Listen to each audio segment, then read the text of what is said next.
few people concentrated wealth, income, and power in their own hands. The few people ruled over territories.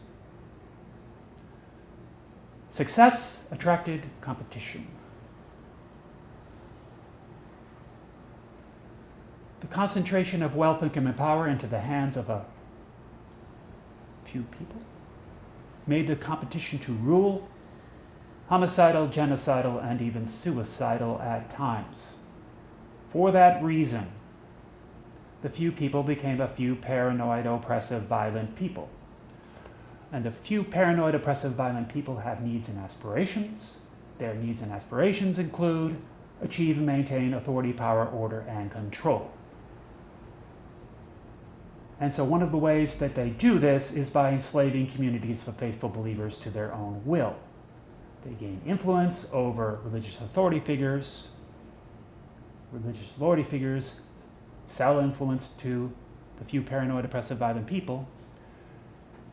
And in exchange, the religious authority figures proclaim to communities of faithful believers the will of the few paranoid, oppressive, violent people is in fact the will of the good entity. And I'm speaking here about the loudest voices amongst the religious authority figures. It's always the most prominent ones. It's always the ones who have been appointed to the highest levels of power that are going to proclaim that the will of the few paranoid, oppressive, violent people who rule within their domestic territory is in fact the will of the good entity. Always. And so I say that the practitioners of discovery religions, the communities of faithful believers, evangelical Christians and others are slaves. However, they're not slaves in the sense that they require, orders. They're somewhat, they're